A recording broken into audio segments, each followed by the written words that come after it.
Good afternoon, bon après-midi. Je m'appelle Sheila Embleton et je suis vice-présidente désignée de la Société royale du Canada. My name is Sheila Embleton, and as president of the Academy of Arts and Humanities of the RSC, I also serve as RSC vice president designate. In addition to my role with the RSC, I'm currently serving as interim president of Laurentian University, Université Laurentienne, which has just become an institutional member of the RSC. Some coincidence that. As many of you know, much of the work of the University of Waterloo, where we have gathered this week, takes place on the traditional territory of the neutral, Anishinaabe, and Haudenosaunee peoples.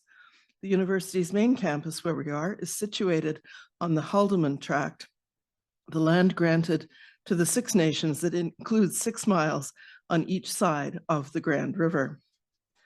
Thank you all very much for having joined us for today's discussion about the status and possible next steps of the advisory panel on the Federal Research Support System, generally known as the Bouchard Report. I'm delighted to have the opportunity to MC this discussion today. We have up to 90 minutes for our discussion, and the format will consist of a virtual presentation by Dr. Frédéric Bouchard, who is joining us virtually from Montreal, followed by reflections from Rob Dunlop and a discussion in which we invite you to ask questions in the language of your preference. Nous invitons des interventions en anglais ou en français. Let's get right to it by introducing today's speakers and set the table. I'm delighted to welcome Frédéric Bouchard FRSC. Yes. Monsieur Bouchard est le doyen de la Faculté des Arts et des Sciences et professeur titulaire au département de philosophie de l'Université de Montréal. Philosophe des sciences, ses recherches interdisciplinaires portent sur les relations entre l'expertise, la science et la société, ainsi que sur les fondements théoriques de la biologie évolutionnaire et de l'écologie. Frédéric was elected to the Academy of Arts and Humanities of the RSC in 2021. Then, in 2022, the Government of Canada invited him to chair an advisory panel on the Federal Research Support System with a mandate to provide recommendations as to how to improve Canada's performance in research and innovation.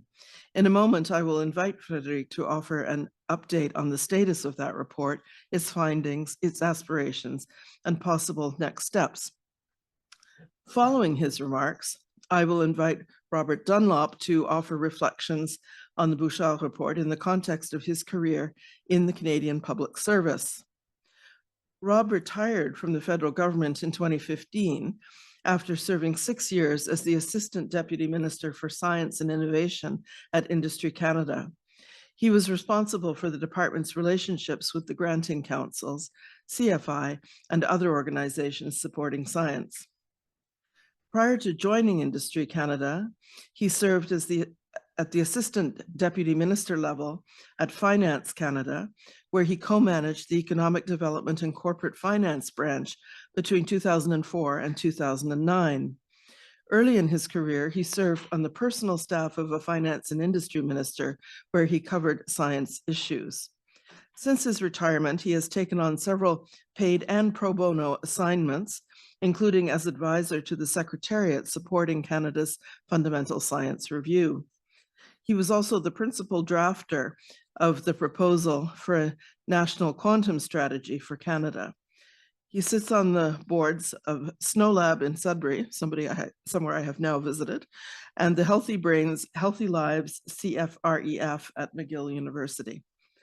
We're delighted that you are here with us today to offer insights and reflections on the ways in which reports such as the one chaired by Frédéric Bouchard are received and integrated into the strategies and planning of the Government of Canada. Nos intervenants aborderont, entre autres, les questions clés suivantes. Quelles mesures le Canada doit-il prendre, disposer du bassin de talents et des idées dont il aura besoin pour assurer son bien-être et sa prospérité?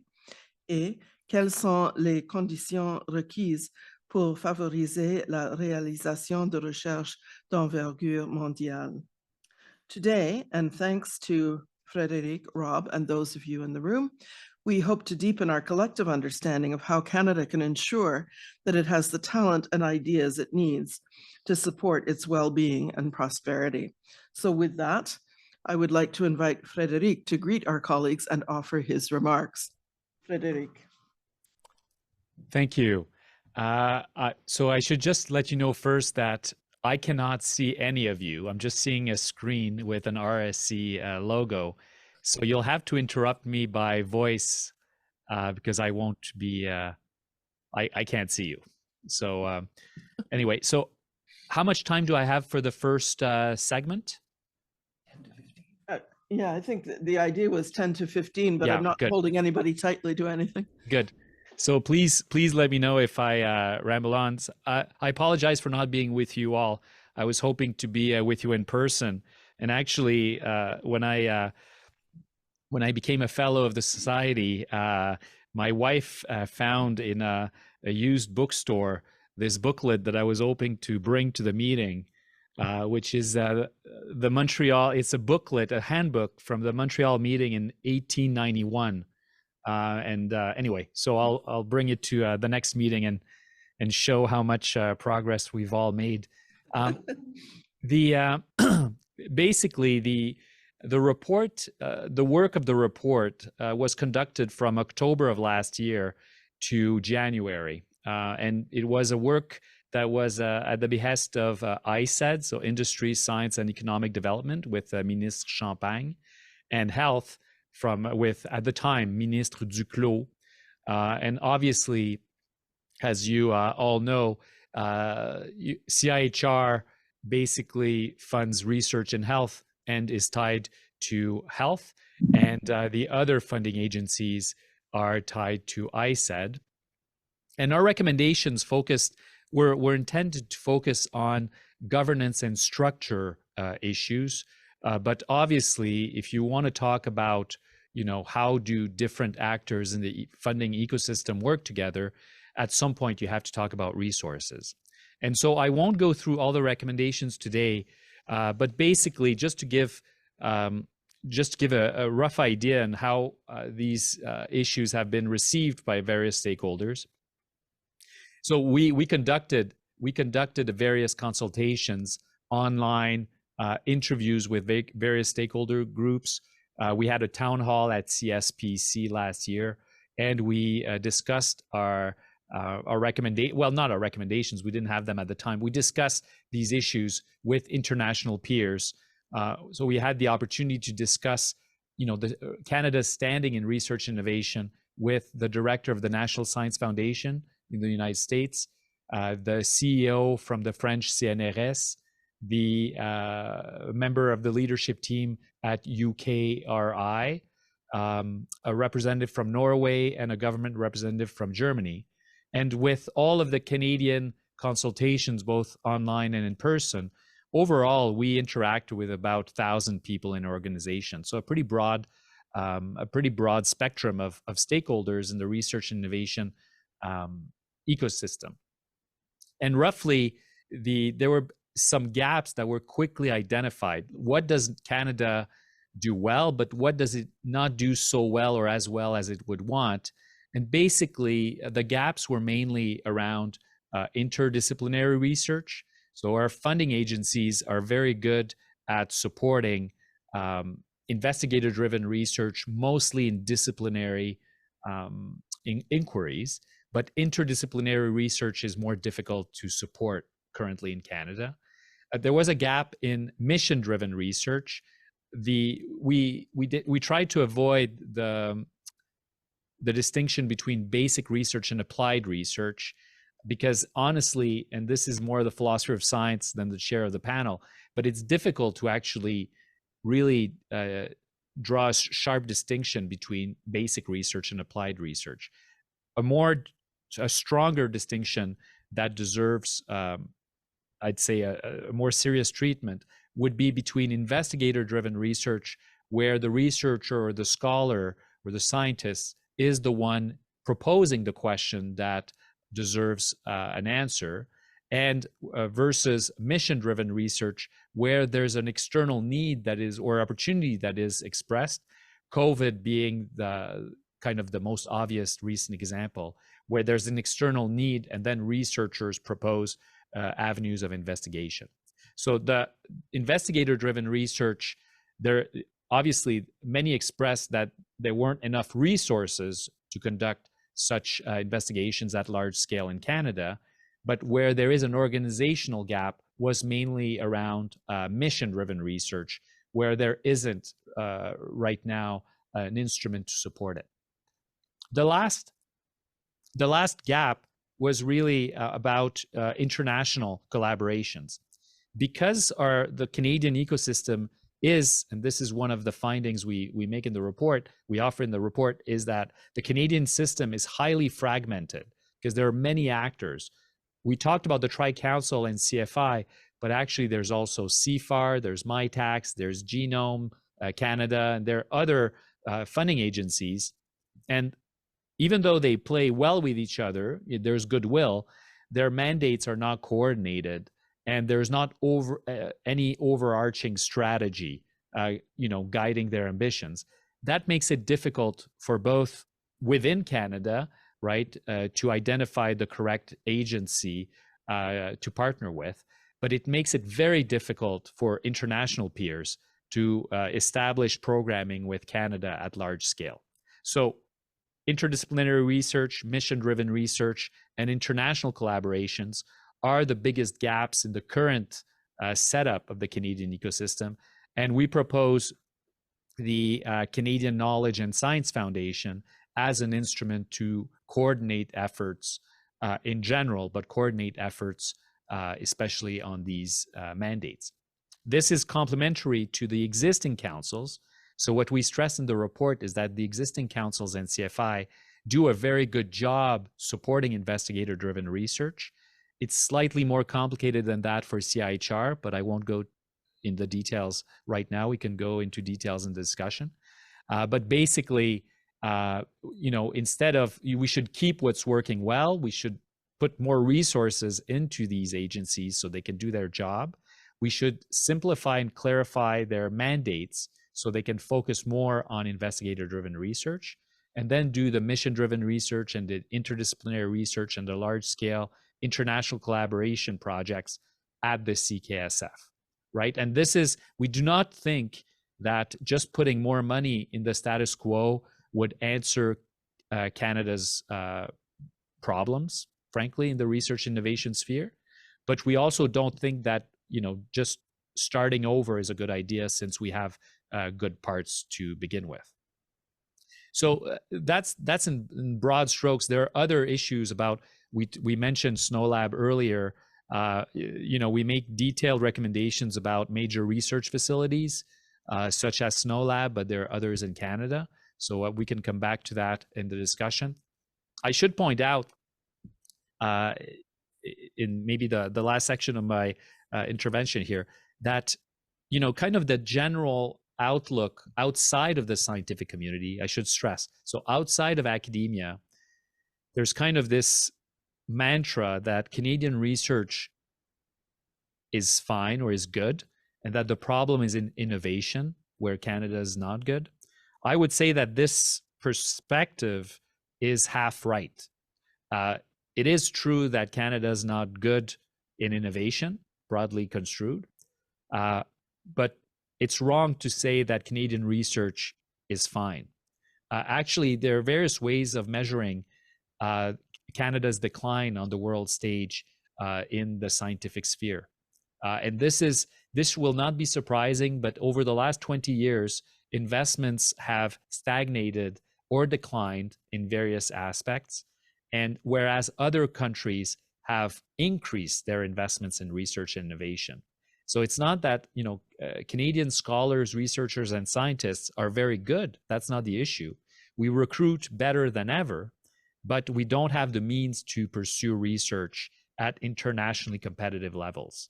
And this is why, and this is one thing that we've stressed once the report was made public, but we've stressed with both not just ISED and health, but other departments as well, is that Canada is much more vulnerable than we like to think it is on the scientific stage.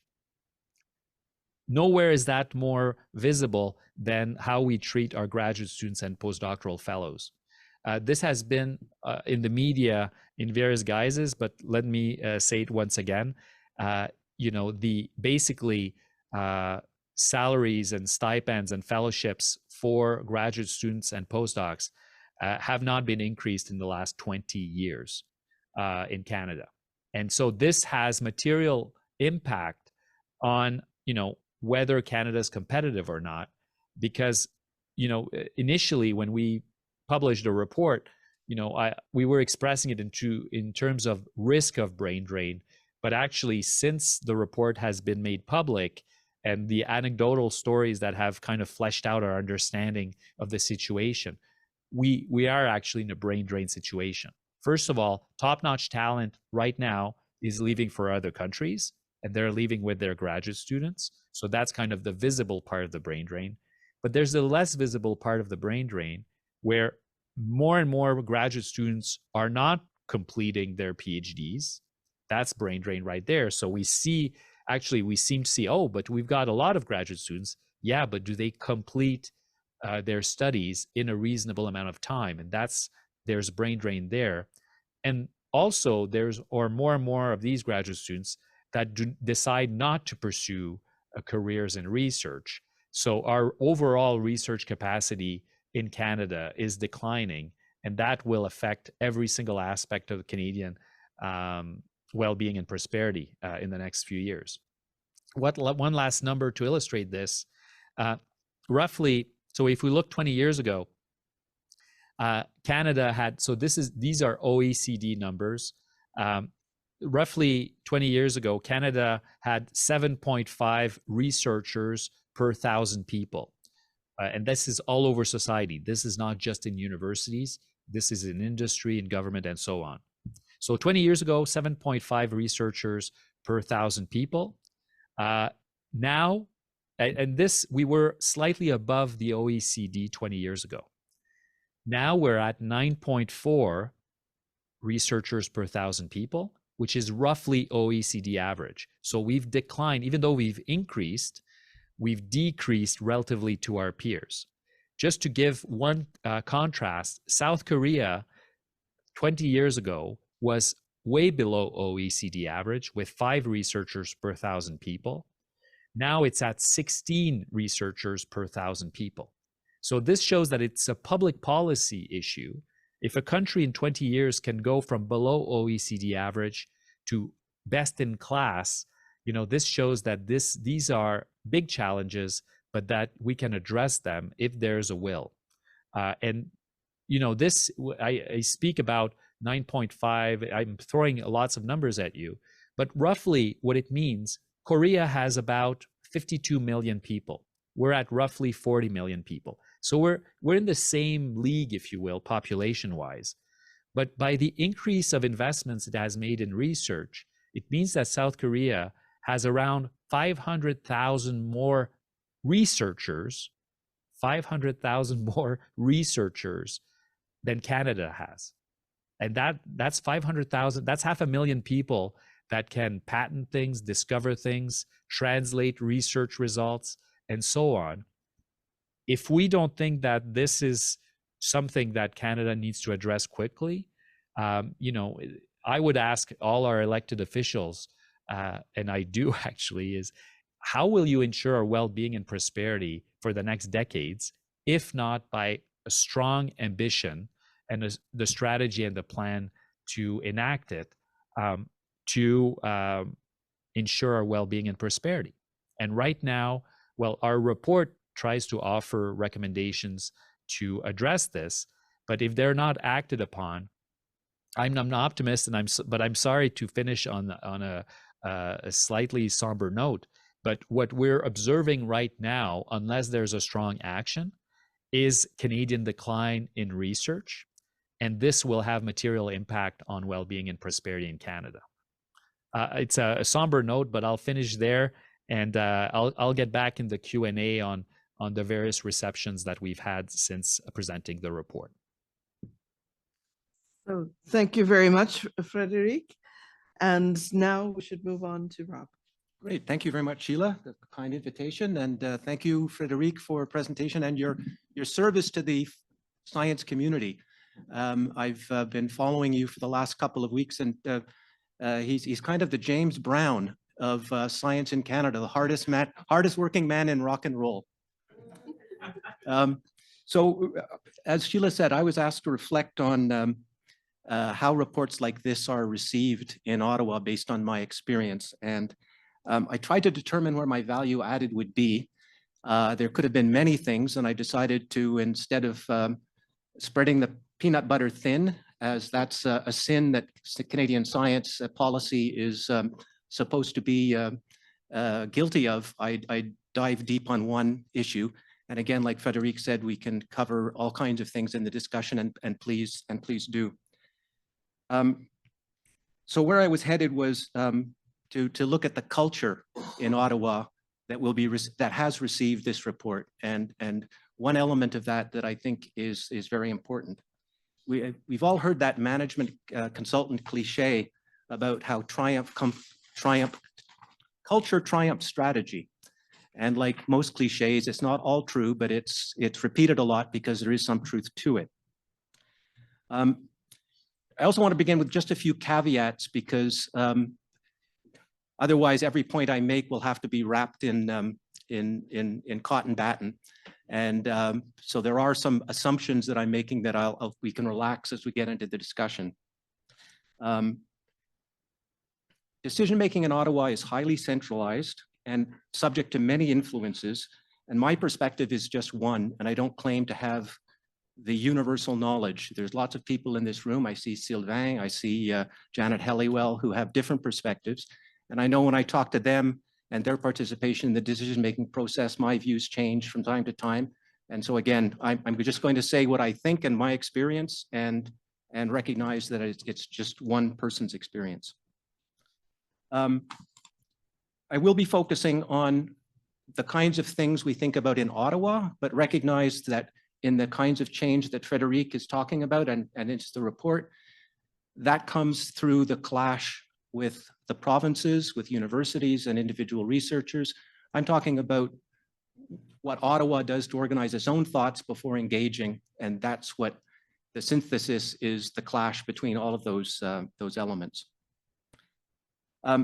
And as Frédéric said, in his report, they covered two main issues: funding, which really wasn't part of their mandate, but there was no way they could avoid it, and structure. I'm just going to talk about the structural issues, and we can talk. You can ask my views about the funding issues at the end as well.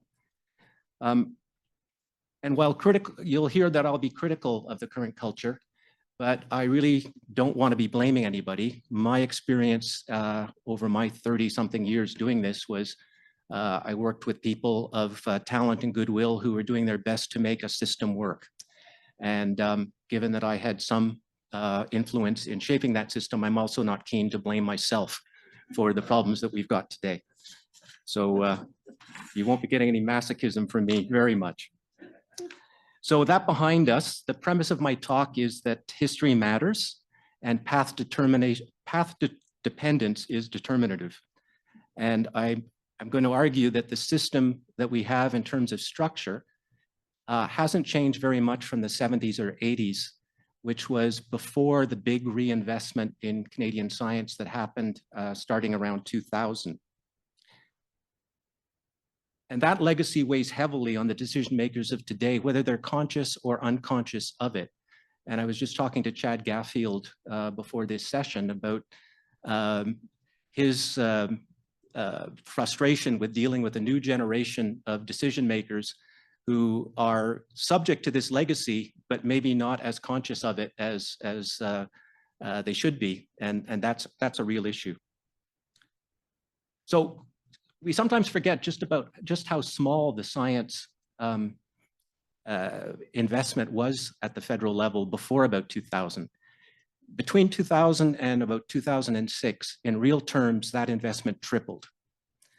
And just to give you some anecdotal evidence based on some research that I did on other projects of how small it used to be. In 1997, the total federal spending on genomics was $3.34 million with an M. And in those, at that point, the 40,000 actually makes a difference. In 2001, and I see some of my quantum colleagues here, the total federal spending on quantum physics was less than $1 million. So compare and contrast that with where we are now with where we were then. And yet we have a structural system that's roughly the same that it was that administered those kinds of awards. So I'm going to make 3 points. So not surprisingly, that as both the Naylor panel and the Bouchard panel said, that system is no longer fit for purpose. So I'm going to make 3 points about that because I understand that all presentations should have 3 points. The first is that our system is fundamentally premised on transactions rather than relationships. The second is that the system outsources strategy and leadership. And the third, that the culture is highly resistant to machinery changes. So let's go into that. The fundamental logic of our system is transactional. The granting council will make an award.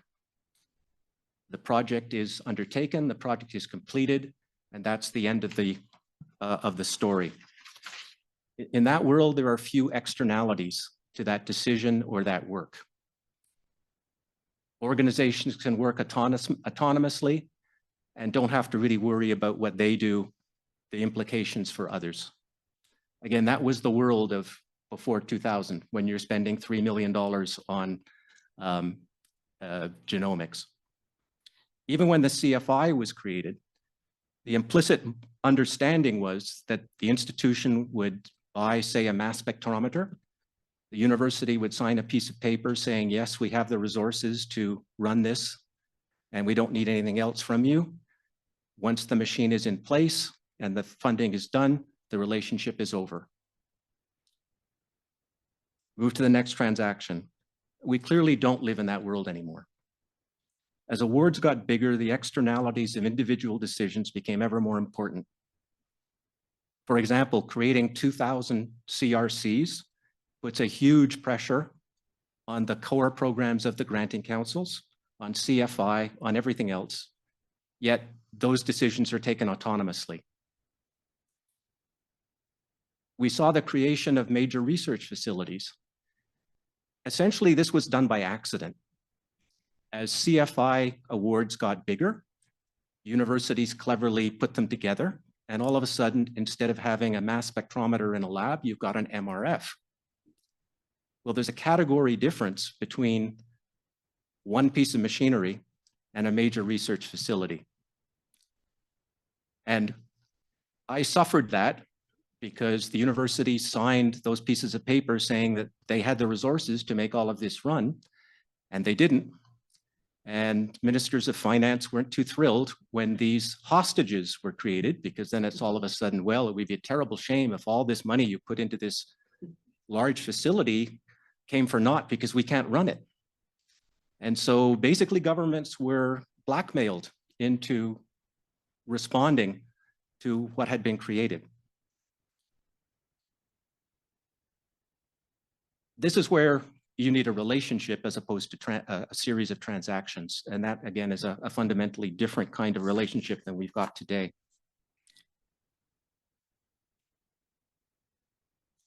But in responding to this pressure, what's happened is additional transactional thinking.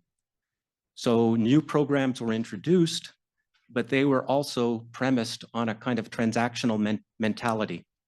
So it was more plugging gaps as opposed to changing the way that Ottawa thought about the relationship with these and others. And I should say, this is not, I'm using the major research facilities as an example.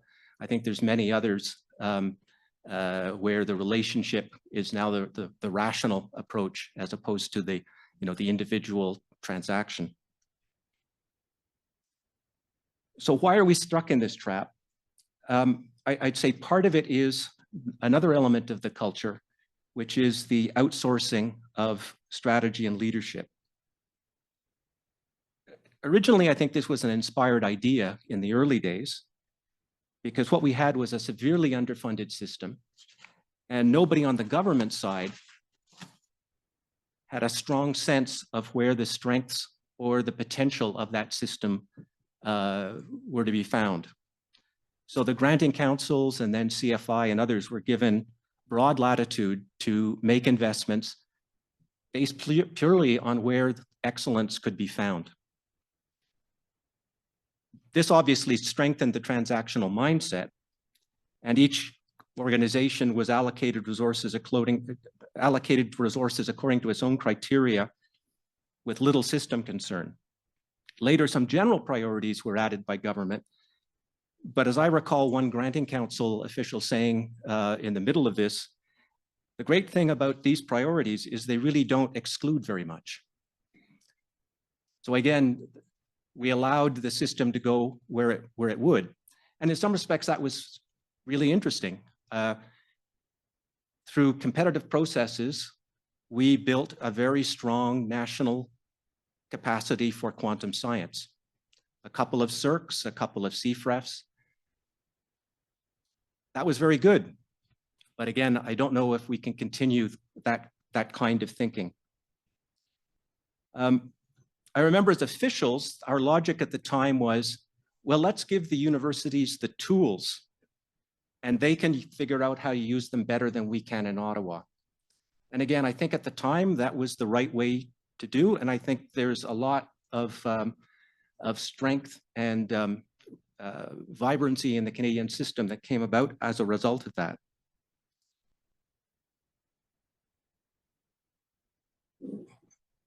What intelligent people did and clever people in the universities did was use those various tools to move to the next level in the kinds of science that's done. Essentially what they became, the VPRs became experts in the art of the kludge. As Baljit Singh from University of Saskatchewan said at the CSPC conference earlier this week, we're building a level 4 containment lab, but we have no money for training staff. In the usual Canadian way, we'll cobble something together.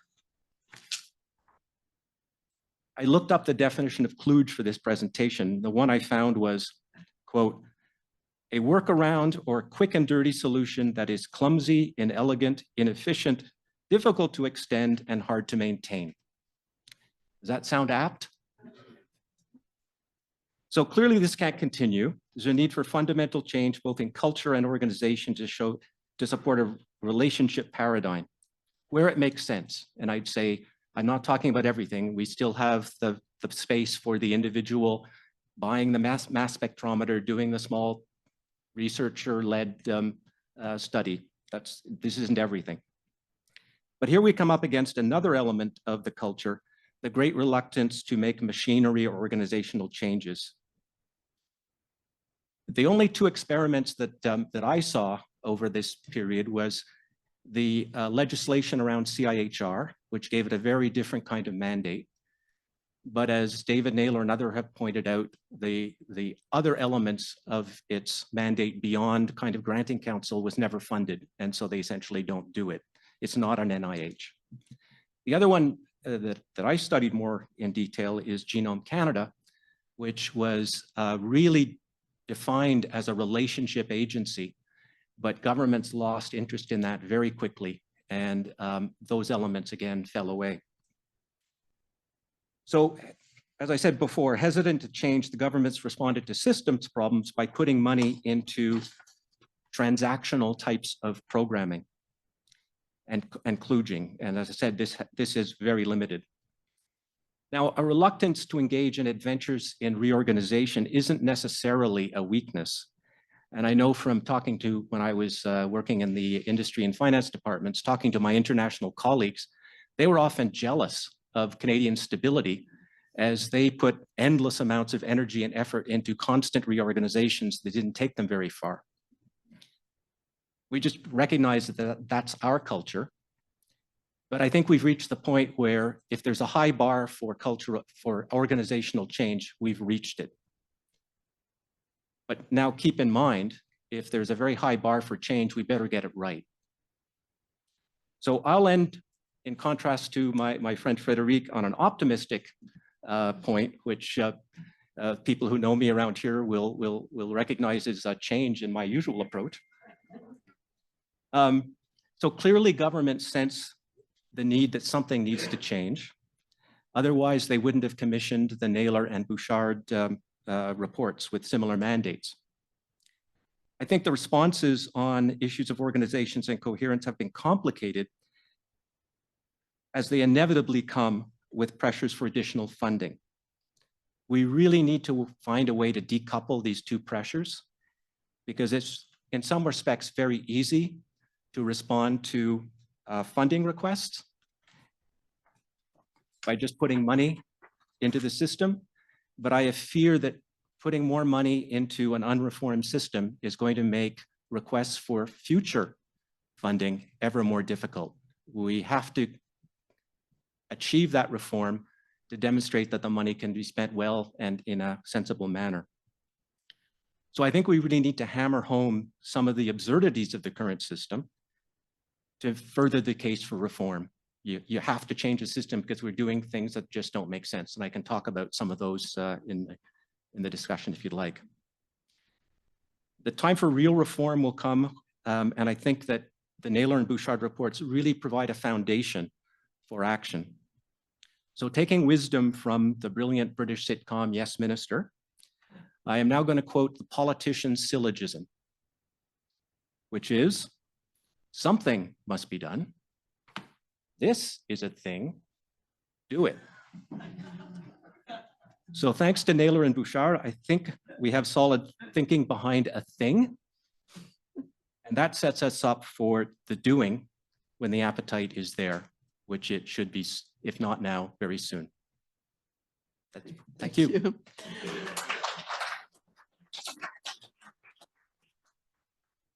Okay, so before going to the audience here in the room, I'm just going to ask Frédéric if there's anything he wants to say before we kick it off here in the room. Well, you know, to quote James Brown, wow, I feel good. I knew that I would now. I feel good. I knew that I would now. I think I'll just stop there because I'll get. Okay, so yeah, in the room, it'd be best if you use the mic because I suspect if you don't, that Frédéric will not hear you.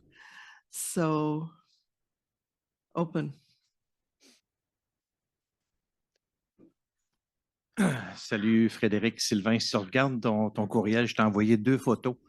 Une de toi avec le panel et puis l'audience également. So my question is, both in the Naylor report and the Bouchard report, the importance of having an arm's length advisory council, le Conseil des sages. Once upon a time, it used to be called STIC. We can call it whatever we want. What kind of traction have you been getting with the federal government in reestablishing something of the sort? I think that would be extremely valuable. I'd like to hear you, both of the panelists. Thank you. So I have to be careful just because when having these discussions, you know, there is some degree of there is high confidentiality. So I'll just give my personal impression. I'm not sure the department is convinced of the value. Politically, it's complicated because it raises questions about who decides what aspects of the strategy. And this gets back to Rob's point about outsourcing strategy. I mean, there's kind of they want it only if they can control it, and I think this is kind of I think there is a genuine understanding that the current situation we're in, the high fragmentation, comes from kind of a lack of overall strategy. So there is a recognition that something needs to be done. But as to the particulars about whether they, whether they want it or not, I'm skeptical that they really want it. This is my impression, and maybe I'm being unfair to them, but I did not feel a great appetite. To us, it was evident that it was necessary. And this, I'll just paraphrase here, and Sylvain, you've heard me before say this, but when discussing with international peers about whether Canada was a priority, I asked all of them whether Canada was a priority research partner. And they would all, very politely and diplomatically, they all had the same answers. So they would say, oh, we love working with Canadian scientists. And then I'd say, well, that's not the question. Is Canada a priority research partner? And then they would say, it's a privileged research partner. And then, when I pushed them, is it a priority research partner? They would say no. And they raised two issues, is that they could not connect to an overall strategy, right? Or with a recognizable oversight body. And they were not convinced of the follow through of Canada on large scale collaborations. And so something like STIC, something like a Canadian strategy would be necessary. I won't comment on the granularity of the strategy, right? Because that's an important aspect of a Canadian strategy. But without such a strategy and without, it makes it difficult for international partners to see us as committed. And so anyway, so I would say unclear appetite. But again, maybe this is unfair, but the necessity of having something like this was made clear to us by international peers. Yeah, I'm less constrained than Frédéric, so I'll be blunter.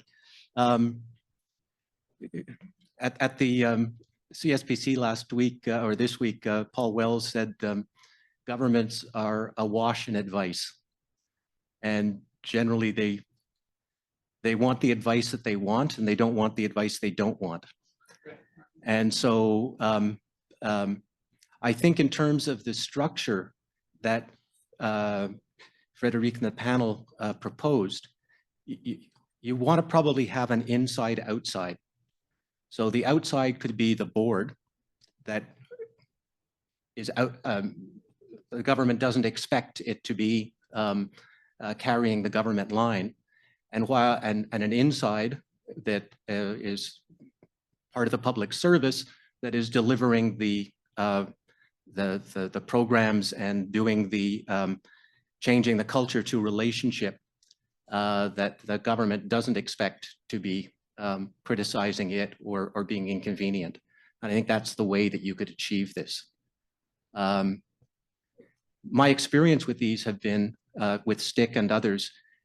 They're really interested in the first report, and the interest in that advice falls off exponentially thereafter. We were looking, so when we were looking at STIC-like instrument or a national strategy, we were thinking of certain key metrics that you can follow through time, and then you can have, whatever body report on this, either to Parliament or to ministers. And one example is,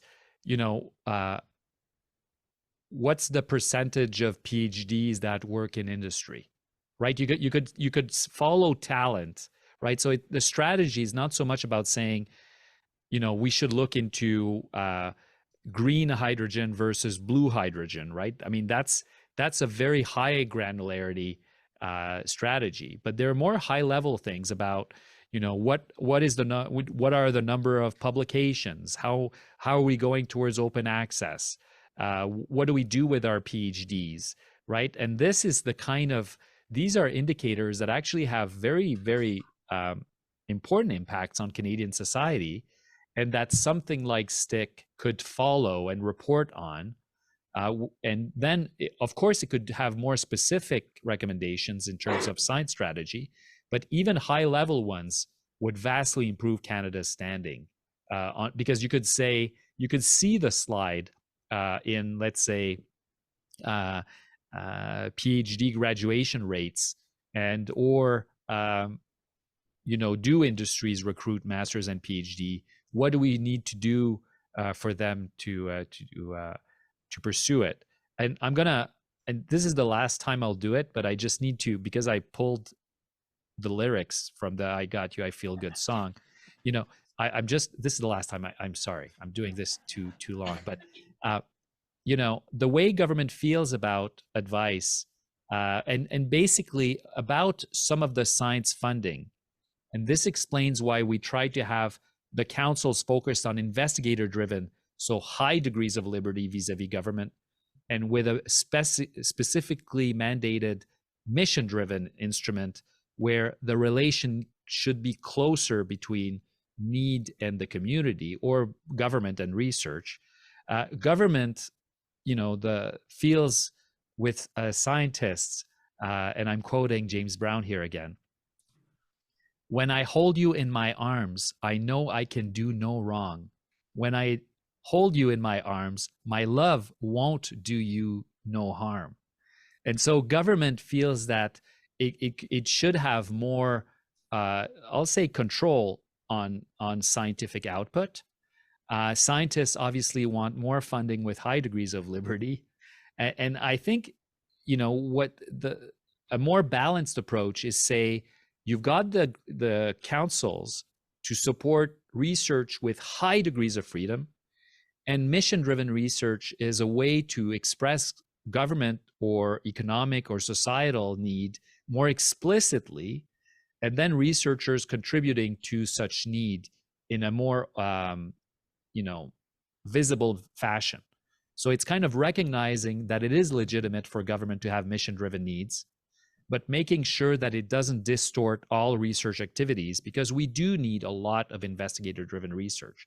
And so CKSF was suggested as a way of addressing what was missing without distorting what is working well right now. And I promise I'll stop quoting James Brown from now on.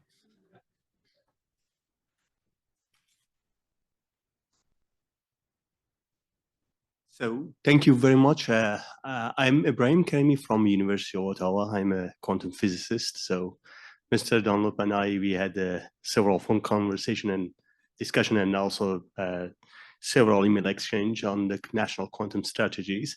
So thank you for the description. I mean, there were two different perspectives. One, Mr. Bouchard, which was categorizing in three different ways, and Mr. Dunlop on the let's say government perspective.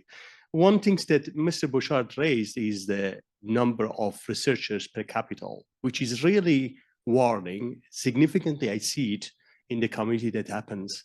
So if we talk about, let's say 5-6 years ago, when there was a job in academia, you have seen easily 100 people are applying. But nowadays, if you have a job, you have to extend it several times. And at the end, you have almost 10 people applying for this job. And this was actually discussed at the beginning of this week at the Canadian Science Policy Conference.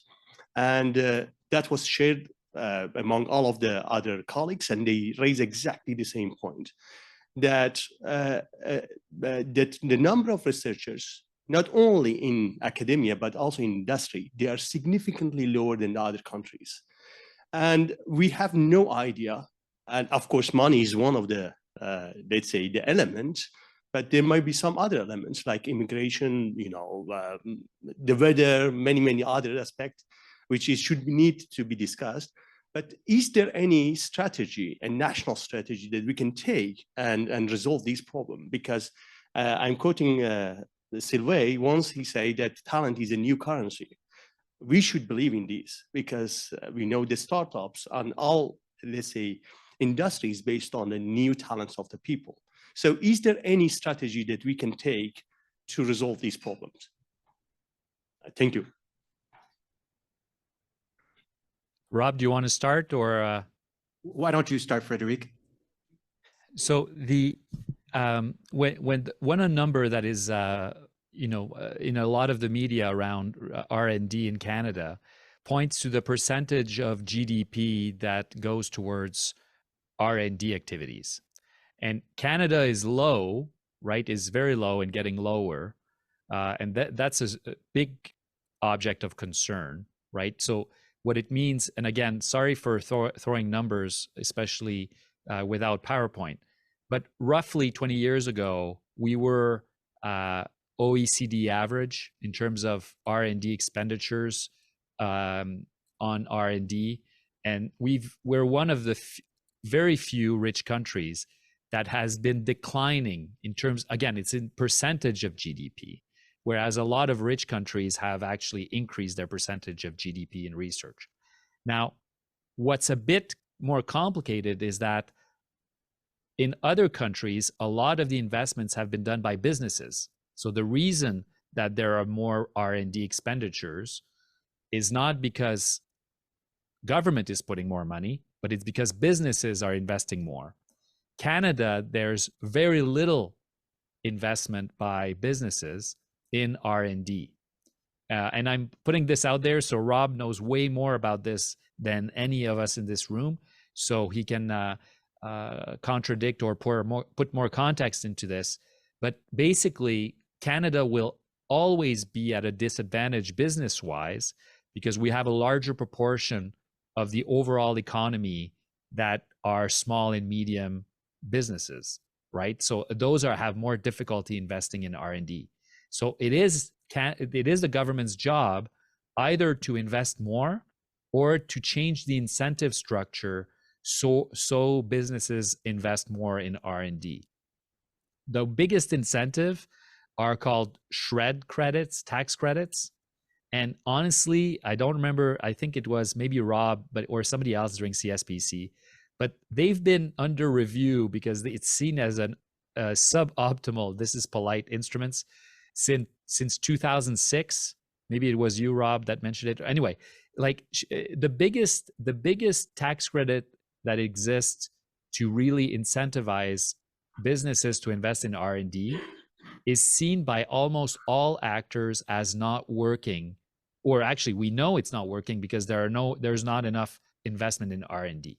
There are other reasons, Canadian dollar, the fact that we're a natural resource economy and so on, but there is putting more money in research, which is one of the things we recommend, is definitely something to do. But if we only do that as a country, nothing's going to change. I mean, businesses need to invest more in R&D, and the current incentive structure is not doing the job. So our recommendation of our report obviously doesn't go into tax credits and SR&ED. That's a whole other report.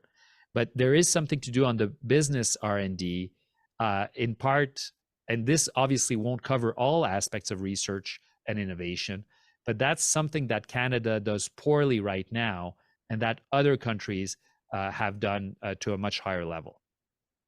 Rob? Thank you. I agree with everything you say, and but it gives me an opportunity to raise something that I was hoping was going to come up, and it gives me the chance to be provocative and make myself unpopular here, which I never miss the chance for that. So if you look at one of the parts of the analysis in the Naylor report, it was to explain an unfortunate situation I lived for a couple of years, where after the big investment in science, university leaders came and said that things are getting worse and worse, and look at the terrible outcomes for competitions and the like. And ministers were screaming that of all the areas of funding, we've treated university science among the best, which is technically true. And yet all we hear is complaints. Now, the reason for that, and you can look at the analysis in the Naylor report, was that when funding tripled, the number of people applying more than tripled. So we had a kind of Malthusian situation of induced demand. And so if you actually want an improvement in terms of competition outcomes and the funding of individual researchers, unfortunately, you have to add an element of control of the size of the population making applications to that system, which is kind of antithetical to the way that things are run.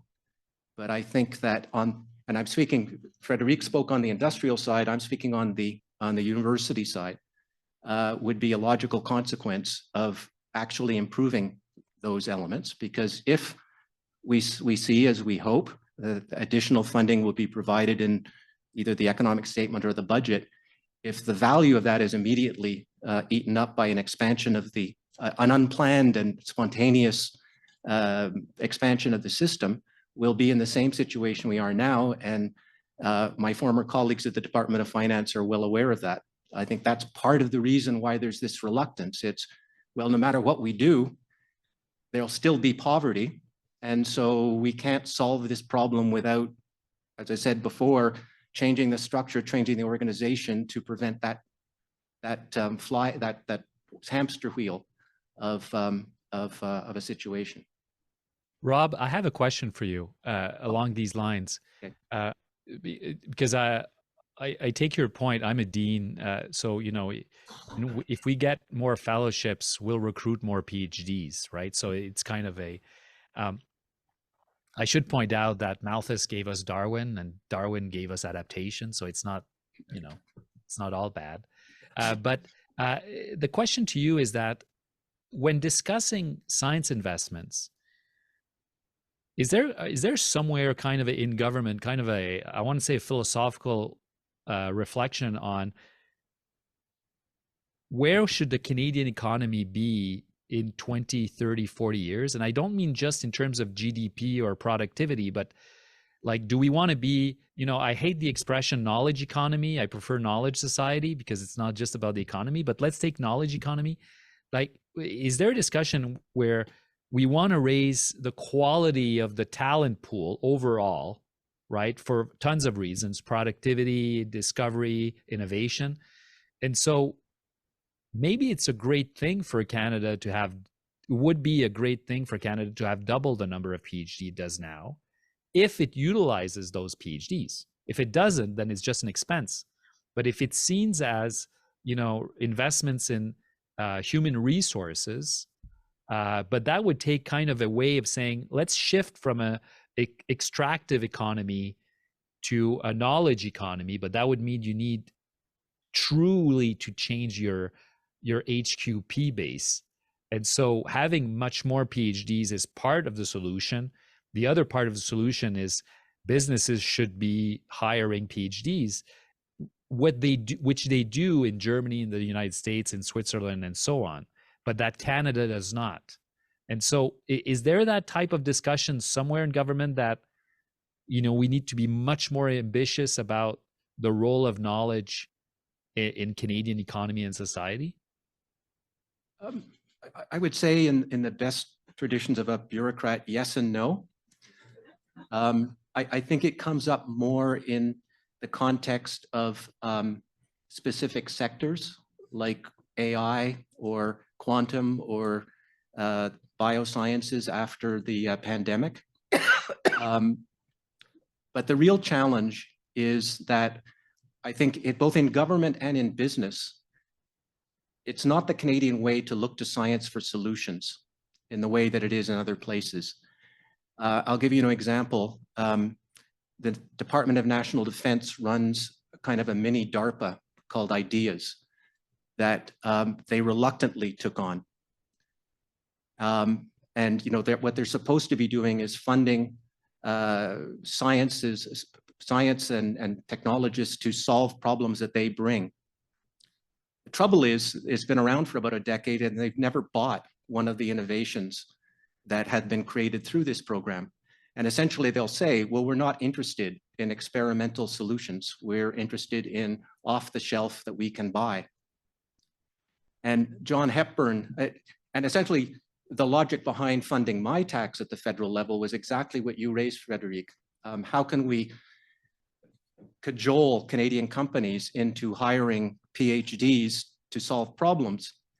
But as John was at the CSPC this week as well, and in his presentation, he said that his biggest challenge is that in good conscience, he can't send his fellows to a company whose technology horizon is 2 years, because that's not research.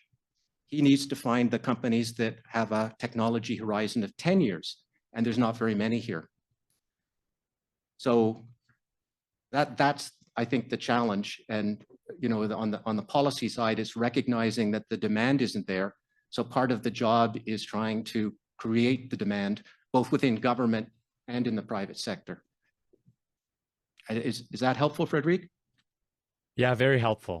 I honestly think, but you've answered it well, but I would put it just not just in terms of businesses, but, you know, just I would like to see in party platforms kind of ambitions for the country about, and I don't mean to make it, you know, highfalutin, and I'm a philosopher. It is sincerely humanistic, but it could be brass tacks about how do we talk about the jobs of tomorrow, but I would like to hear, you know, we want the Canadian society and economy to be the most attractive in the world and the most resilient, and that means improving our talent base.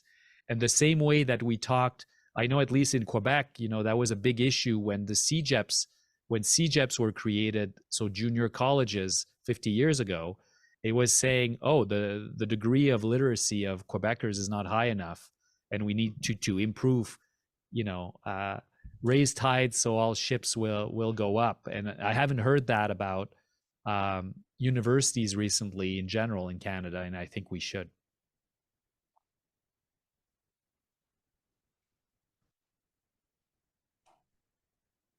Audrey Morse de l'Université McGill. Salut Fred. Thanks so much for the discussion here. Yeah, so I wanted to really follow up on some of the questions that you just asked, in particular the last one from Frédéric. You know, the way you're talking about it, you sound like two parents of a 2-year-old, you know, to whom, you know, you say, oh, we gave him carrot puree and you throw it up, and we gave him, you know, didn't like that either, and then he's throwing a tantrum in the living room and we don't know what to do with that. So what do they want really? I mean, it's like, because, and you started to answer some of that. They want to have HQP that could feed potentially a certain market, but maybe it's not clear that they even want that for real. You mentioned as well the potentiality for mission oriented that could maybe have innovation that Canada can take, but is it really what they want? So how would you phrase what politician wants? Because maybe based on that, we could say, okay, we're going to deliver that, and here are the things we'll do for this. I don't know. Is the baby government or academics? No, the baby. Well, yeah, I think we could do both, but because we have a room full of academics, maybe we'll start with the baby being politicians, right? I think this is a personal impressionistic opinion, but I think universities were trained and that we over-delivered. I think we over-promised on actionable discoveries and undersold what we really do, which is train talent. So if you look at the change in discourse in the 80s and early 90s, that's when you start. This is not just in Canada, by the way. This is just in the Western world. The discourse became a lot about patents, right? About innovation, but as an economic output.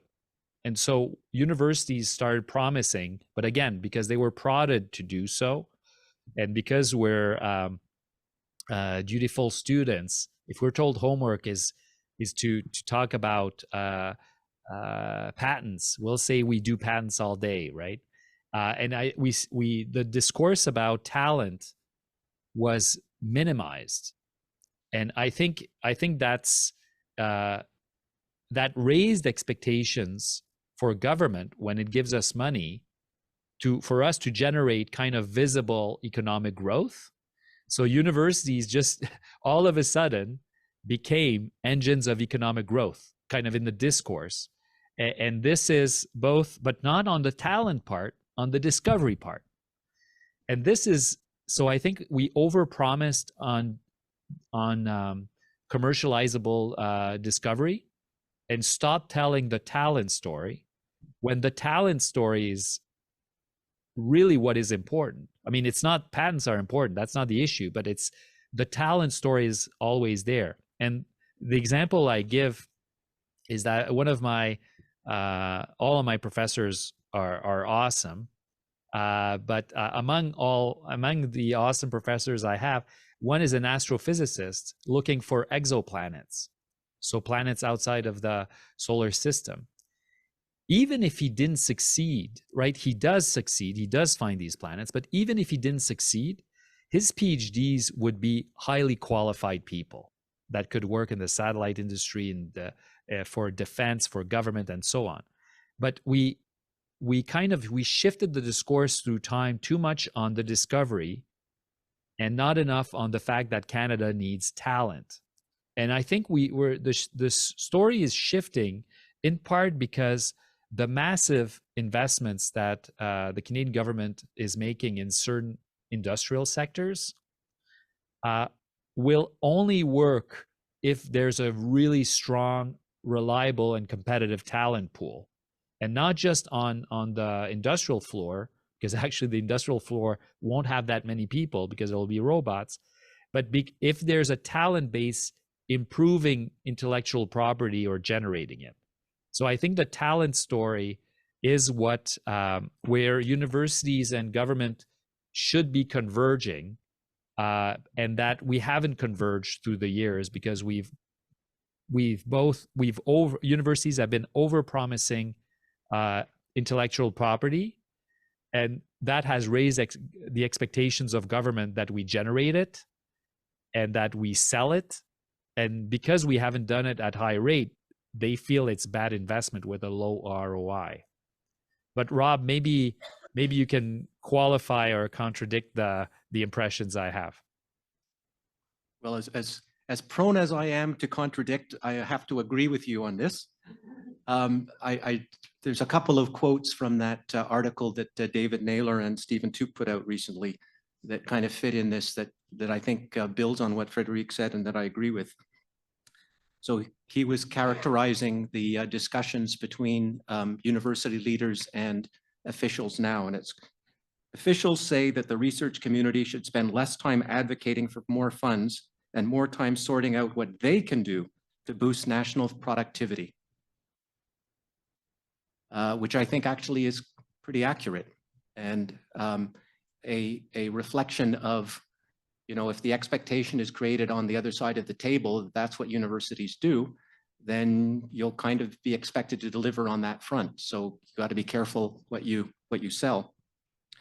In the same vein, it was that governments continue to characterize independent research as a tool for short-term economic impact.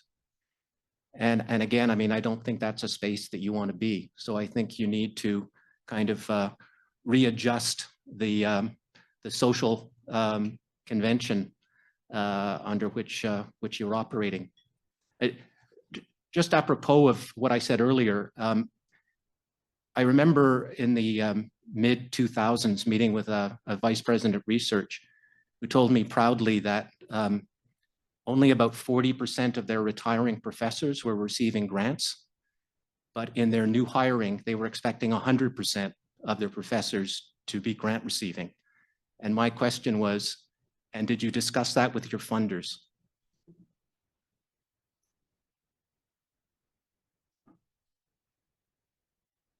It's not a question, maybe a comment, but you can take it the way you want. I would like to build on the last questions from McGill.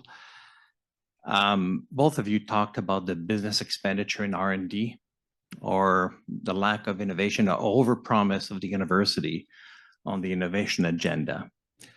The last gig of the federal government is called the CIC, the Canadian Innovation Corporation. The introduction was made a year and a half. I start counting after a year and a half. So I don't know where we are, but still looking for a CEO. So the question is the CIC, it's clear that the federal government is moving away from investing in universities in order to produce this IP, as you mentioned, Frédéric, or trying to fill the gap in innovation. In your view, will the CIC, where the large investment will be put into the industrial sector mostly in order to fill that gap and build on the business expenditure in R&D?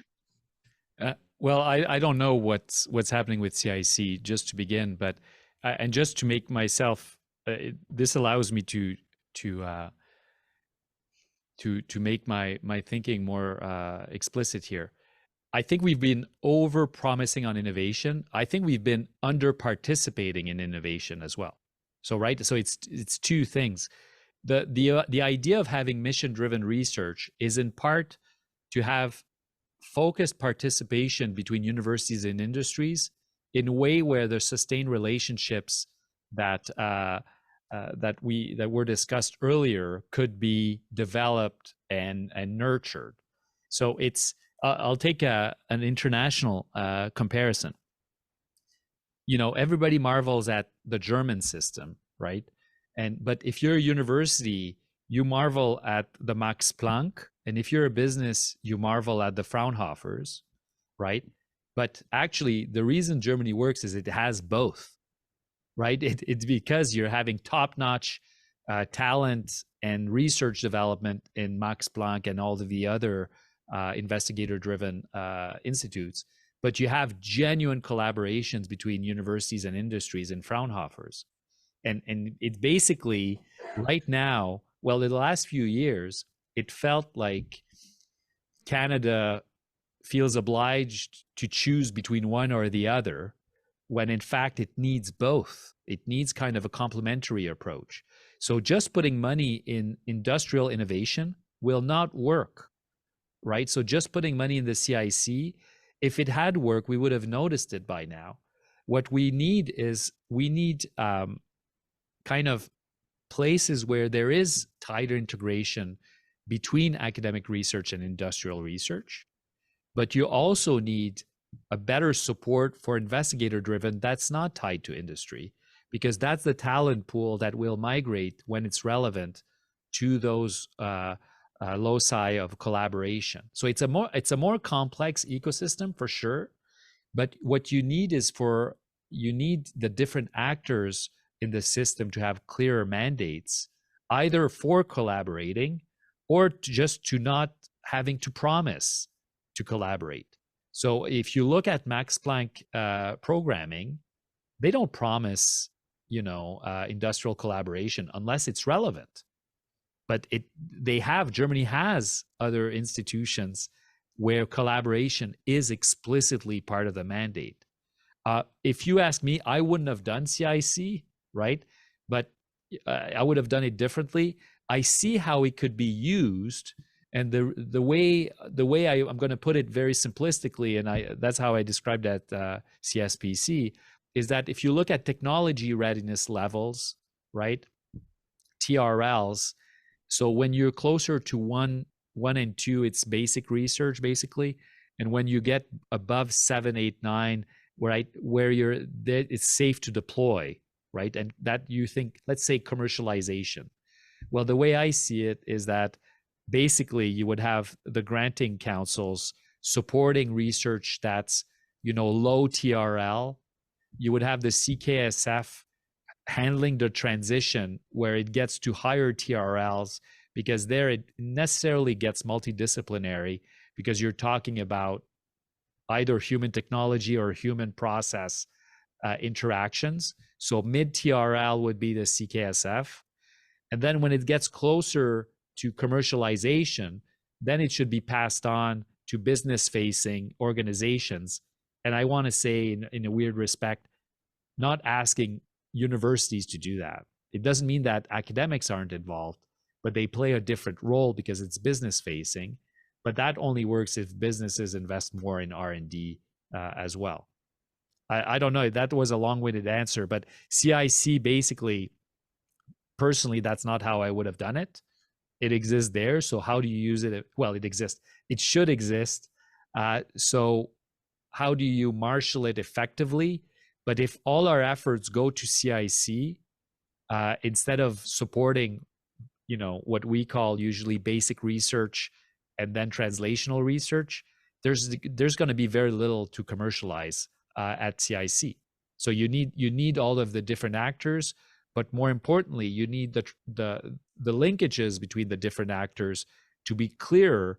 Otherwise, you just have a bunch of agencies that will have mission drift, will have overlapping mandates through time, because that's the only way that they get access to additional funds. And that's what has happened in the last 20 years. Yeah, Julia, and then one more.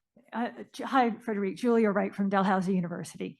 I want to go back to the family metaphor, because it seems to me universities are much more like 12-year-olds of divorced parents. One parent is most concerned about grades, and the other parent wants the kid to be good at sports. University faculty, generally speaking, are expected to spend 40% of their time on research, and the other 60% goes to teaching and service. So we're not working entirely in the research ecosystem. And a lot of the changes that we've been talking about that happened in the early 2000s happened on the heels of disinvestment in universities at the provincial level because of changes to the federal transfer. So enrollments had to go up, which means you had to hire more faculty. So of course there was more pressure on the research councils. So I'm in a strange situation of working in a faculty where almost 100% of the salaries of my faculty are covered by tuition. 40% of my salary goes to research. My students are subsidizing my research to a significantly greater degree than SSHRC is. And for some of my colleagues who can do research without having funding from SSHRC or any other agency, their research is 100% funded by their students. So what we've got is a research ecosystem that not only needs a better industrial partner, but also needs to partner more effectively with the provinces, because the provinces are not that interested in research. And the separation of powers between the federal government and the provincial government has very much complicated how all of this works. So in my province, for instance, Nova Scotia, one hears rumblings that the provincial government is not interested in increasing funding to universities because it sees the student population as transient. They're going to come to Nova Scotia, party hard in Halifax, get a really shiny PhD, and then they're going to go anywhere else in the world but Nova Scotia. So it's not worth the investment. So because students are much more mobile, we've created the situation where education at our level is not really happening at a local level. It is much more national. And I don't think this will ever happen, but I have to say it. This might be a lot easier to fix the research ecosystem if the federal government had more say in what was happening with universities in terms of their overall funding package, and thinking more about what would be an effective student-faculty ratio, what do we expect our training to do, not just at the graduate level, but also at the undergraduate level. There's a big part of that system that we're not paying attention to. It feels like an iceberg. We're sitting here talking about the top of the iceberg, and underneath that is the provincial funding systems across the country that are widely variant, and to a large extent are driving the problems. So that's a kind of a big baggy question, but I just want to throw out this provincial element into it. Well, I feel flattered that this discussion, basically we could solve constitutional problems with. No, but I think you raise very, very important questions, seriously. And obviously, I don't have the answer to this, but there are ways that the federal government could do. I'm just thinking out loud here, but there are ways of addressing this without changing constitutional prerogatives, right? About if you're worried about, if you decide that Canada needs more PhD, so let's say at the federal level, it was decided that Canada needs to increase its PhD participation, both in absolute numbers, but also the relative importance in the workforce, then the mobility between provinces doesn't become such an issue. It's if they leave Canada that it is an issue. But then you could tie graduate funding, not to the provinces, but the fellowships to the students, that if they stay in Canada, they get X amount. If they leave, they have to reimburse part of it. So it's subsidized differently. I know there are ways of solving small parts of the big problem you raise at the federal level without changing the Constitution. I genuinely think, and same provinces could make similar choices in terms of how it supports its universities, but you're absolutely right that the interests are not aligned right now to address this.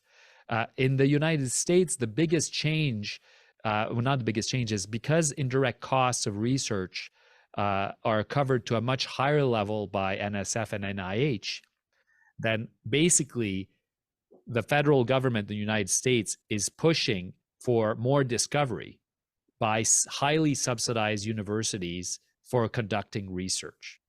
So there, and that's a big difference between the United States and Canada, is if you're getting an NSF grant and you can have 50% indirect cost, basically a chemistry professor or an economist getting an NSF grant can have, you know, most of his or her salary covered by the grant, which changes for universities and for states how it sees research activities. But that's because the US has committed, basically wants to have high degrees of discovery and economic and social, well, not social, they want economic output. But that's something that Canada does not have in terms of its indirect cost policy. Rob, do you have any solutions to solving constitutional crises? Absolutely not. And that's why I threw in one of my caveats that, you know, any federal thinking, you know, that saying from about war that no plan survives first contact with the enemy. You could say no federal plan survives first contact with the provinces and areas of federal provincial jurisdiction. But you're absolutely right. I mean, it's a factor that has to be, if you're focused on what you're actually trying to achieve, it is an outcome that requires both the feds and the provincial government in areas of research, which is something that maybe we've had the luxury at the federal level to be able to steer a system that where a lot of the resources are provincial. And again, I think we've kind of reached the limit on the ability to do that, and there's a pushback. And so I take your point, but I don't have a solution. Just to quickly follow up on this, one of the things that the CAUT has been proposing for some time now is that the federal government needs to look at the social transfer and tie it more concertedly to where the dollars go, because those dollars are leaking into other areas of provincial responsibilities. So that doesn't make it a constitutional crisis. It simply would turn back the clock essentially to what was the case in the 1980s. There's been an element of decentralization that took place in the 1990s that does not serve Canadians well through the social transfer. So I know that's a much bigger problem than we can talk about at this level, obviously. But there are mechanisms by which to establish better criteria, because if you look at how much of that provincial funding flows to students in Quebec versus Ontario, is 2 to 1. At least it was when I last looked at the data 4 or 5 years ago. Similar provinces, similar economies, similar geography, and 2 to 1. And that kind of disparity is not equitable for the students in this country. And it's not creating an equitable environment for research either. You had a question? Waiting patiently. My pleasure. Well, I'm Constance Crumpton from the University of Ottawa. We're like a very chatty bunch, the Ottawans, clearly. Also, I've been enjoying the metaphors and the acronyms from sticks to carrots puree, you know, it's been very good. In standard academic fashion, I have a comment and a question. One, just really welcoming the report and particularly the creation of the CKSF, possibly in a way that doesn't dismantle the tri-agency in any way. I think we've really sort of seen the last couple of years how disruptive and challenging it can be for when that kind of change happens and with newly formed organizations trying to get up to speed. My question is about again, that appetite for advice, especially in the area of internationalization. It's heartbreaking to hear that we are, delighted to collaborate with, but maybe not preferred partners and that kind of thing. And that there might be a move to really align some of our programs with those of international colleagues. I also wanted to ask about, having in an agency like the proposed CKSF, a real understanding then of what international programs and programs in comparator countries are working well inside their contexts, which are always, different than ours, and what we might, import in a way that could be tailored to our ecosystem. And then the appetite for advice on that from an agency like this or a group like this to my tax, the Tri-Council, CFI, that kind of thing.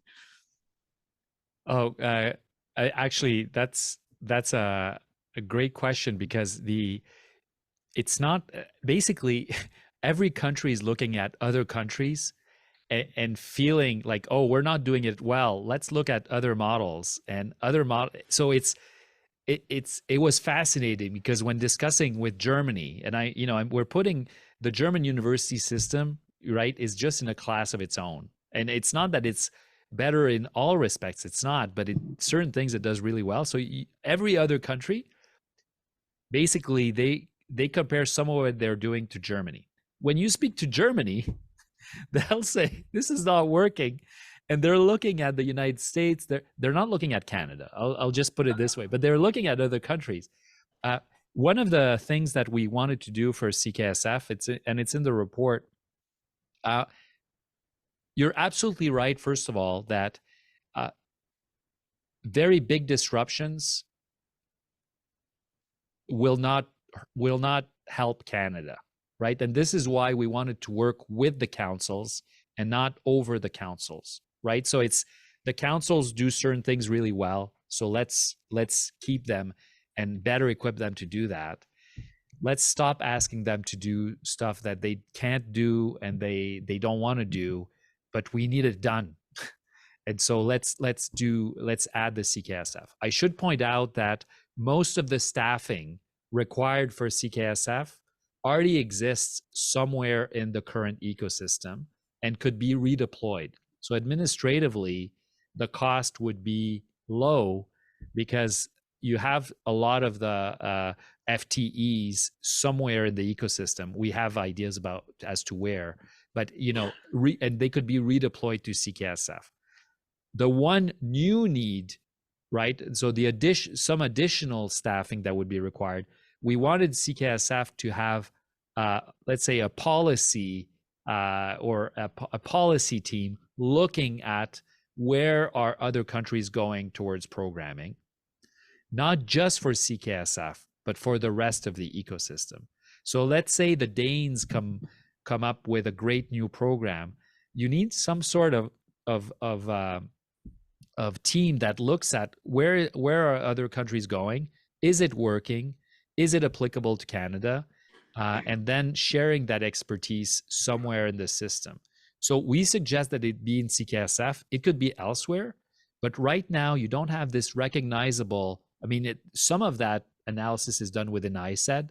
Some of it is done in the granting out councils, but you don't have kind of a clear, visible, one-stop shop that does policy analysis in other countries about other countries to see what are they doing well, what is not working that we should avoid.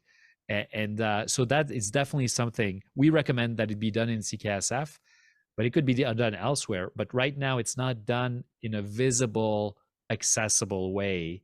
And we do think that's important because a lot of countries are experimenting with programming, and it'd be really nice to not repeat their mistakes or to emulate. It'd be nice to emulate their successes. Any comments on that? No, I agree. I mean, it's one of those things. It was really embarrassing when I was doing it. Was something international comes up and it's does Howard Alper from STIC go, and he can speak on behalf of really nobody, or I can go and speak on behalf of not controlling those resources because it's in the granting councils, and there's more and more pressure. So Frédéric has proposed a solution which seems sensible to me. Are there other comments and questions? Encore des questions, commentaires? Anything else? Yeah, one more here. And then you. That's Audrey Morse from Miguel. Maybe a very quick question, an open question. So how has the report been received so far?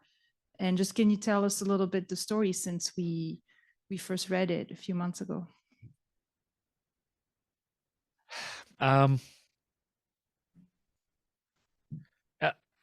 It's a strange, so the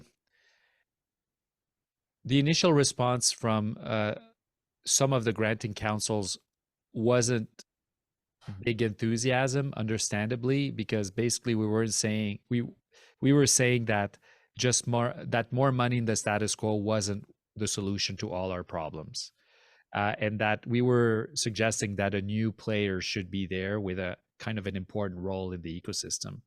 So understandably, the initial reaction for some of the granting councils wasn't great enthusiasm.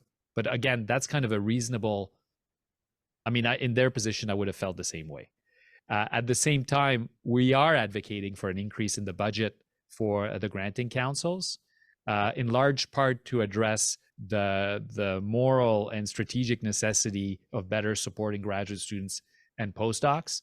Since most students are funded via grants, you need to increase grants to better support graduate students. The response from the community, what I found very surprising is that, well, no, I should have thought about it, but is that almost no one spoke about major research facilities. Everybody focused on increasing budgets, when in fact it's a small section of the report. People weren't excited about, some researchers are really excited by CKSF. Others are like, a new structure. We've all grown cynical about government agencies, and that's not a good thing, right?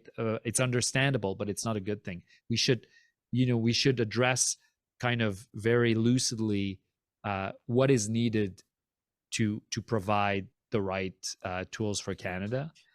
In terms of government, I should say,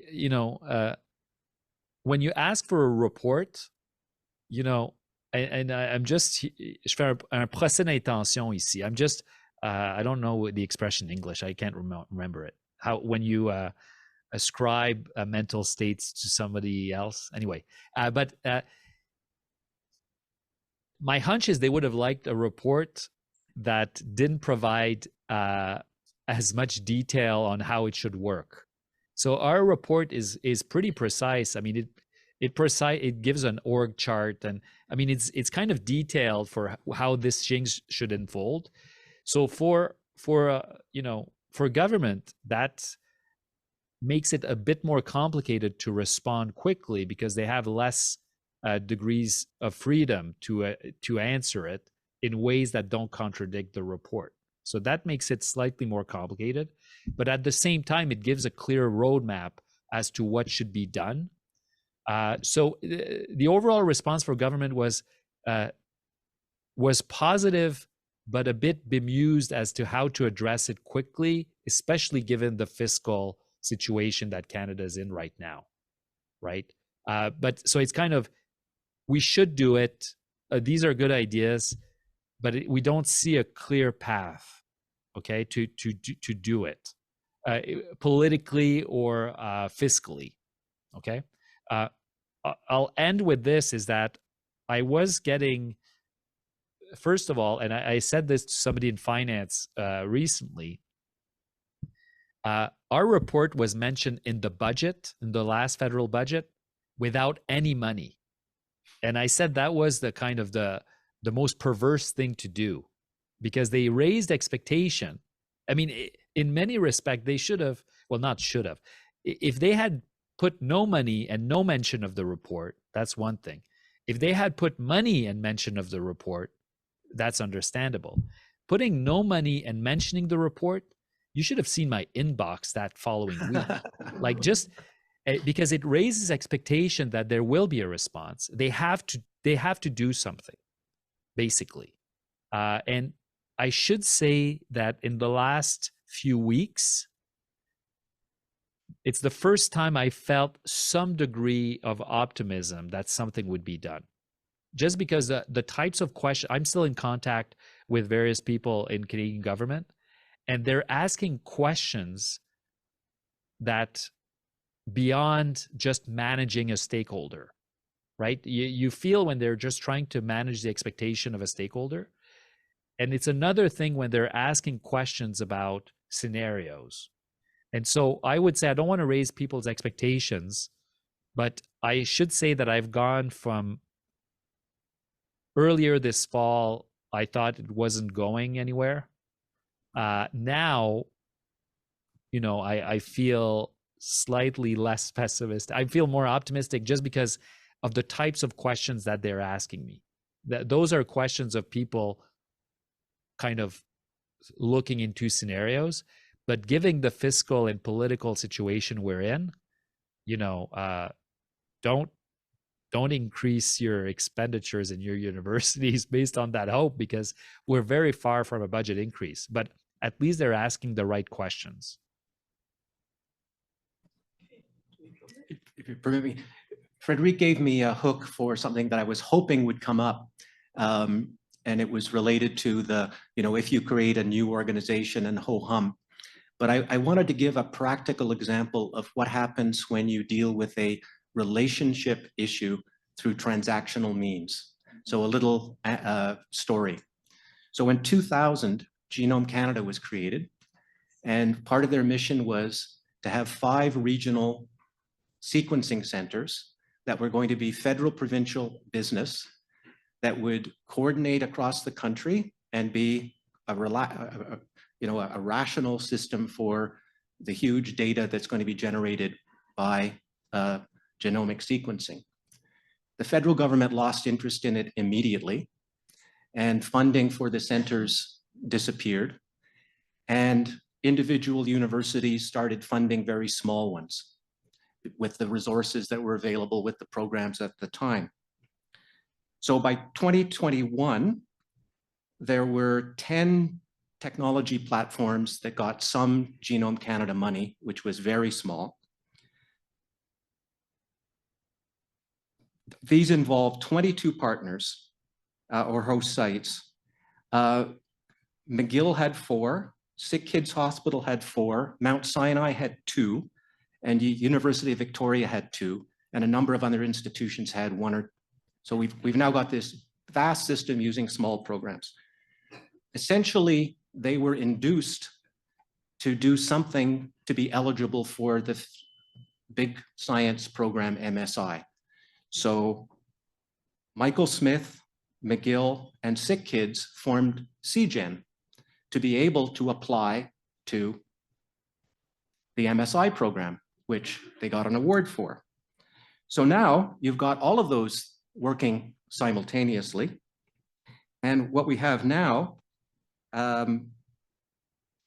for example, at Sick Kids, they receive federal funding from 6 programs, 4 to run their technology platform, 4 from Genome Canada, and 2 from CFI. And each of these programs has a requirement for provincial or private match. You've got the university hospitals, which have their own rules. So it just becomes an incredible administrative mess to run these things, and it's distributed across the country.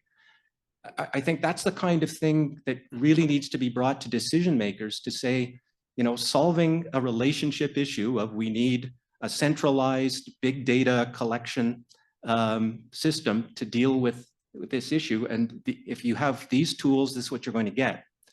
And even CGen, which got $100 million from MSI to do large-scale genomic mapping, they don't get funded. They get funded to buy the equipment. They don't get funded to run the equipment or funded to collect the sequencing.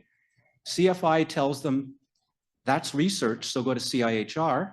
And CIHR says, actually, that looks more like infrastructure. Data is infrastructure, so go to CFI.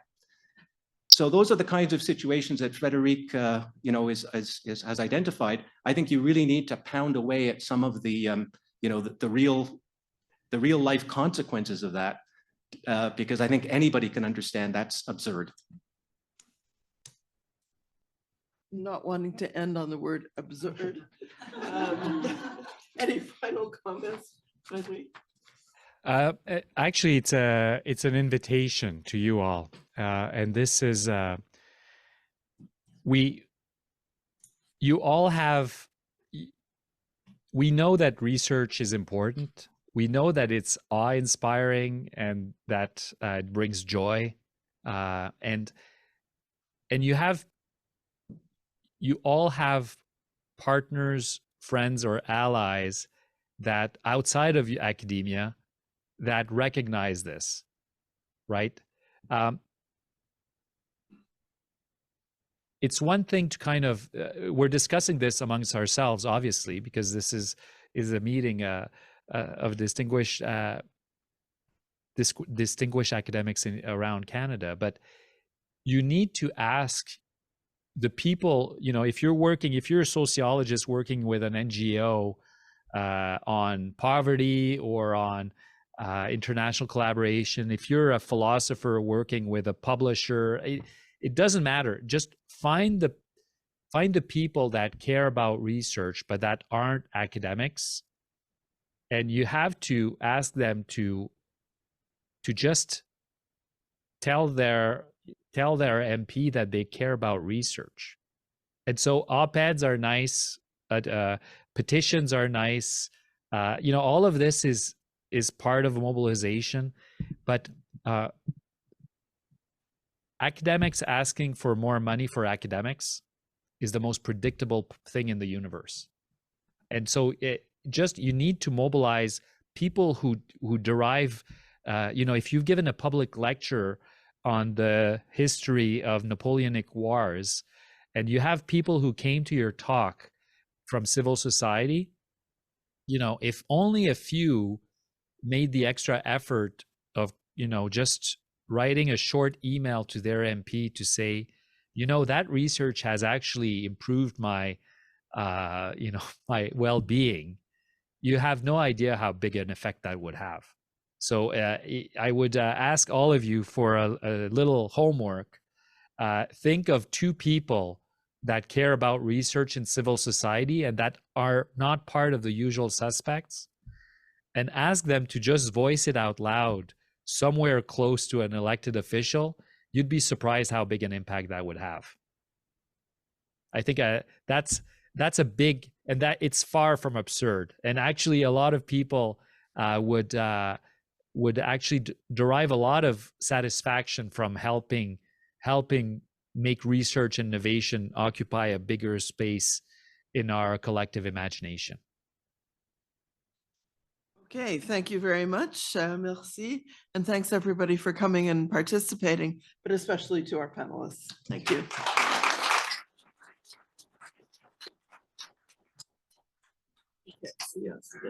Bye. No, I can see you too. Bye. Thank you for okay. organizing this. Thanks, Rob, for accepting to participate in this discussion. And thanks, Sheila, for moderating it. Thank Okay. you. Bye-bye, Frédéric.